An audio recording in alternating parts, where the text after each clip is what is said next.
بسم اللہ الرحمن الرحیم عن ابی ہریرہ رضی اللہ عنہ ان رجلا اتى النبي صلی اللہ علیہ وسلم يتقاضاه فاغلظ فهم به اصحابه فقال رسول اللہ صلی اللہ علیہ وسلم دعوه رواہ البخاری۔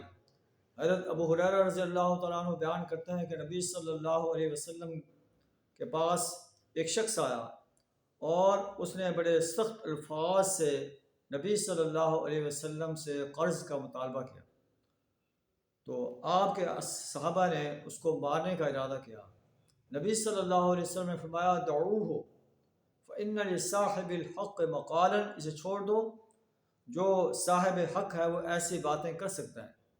پھر آپ صلی اللہ علیہ وسلم نے صحابہ کو حکم دیا اعطوہ سنا مثل سنہ، اسے ویسا ہی اونٹ دے دو، اتنی عمر کا اونٹ دے دو جس عمر کا میں نے اس سے خریدا تھا یا قرض لیا تھا۔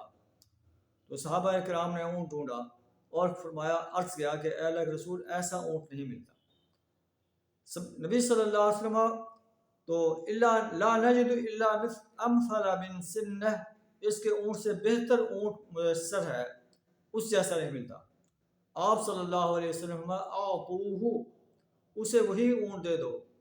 فإن من خیرکم احسنکم قضاء، تمہیں سے بہترین وہ ہے جو قرض ادا کرنے میں بڑا احسن ہے، قرض بڑے احسن انداز سے ادا کرتا ہے۔ تو اس نے جو اونٹ دیا تھا نبی صلی اللہ علیہ وسلم نے اس سے بہتر اونٹ جو ہے اس کو ادا کیا۔ اللہ سے دعا کر ہمیں بھی اسی انداز سے نبی صلی اللہ علیہ وسلم کے اسوہ پر عمل کرنے کی توفیق عطا فرمائے۔ وآخر دعوانا ان الحمد للہ رب العالمین۔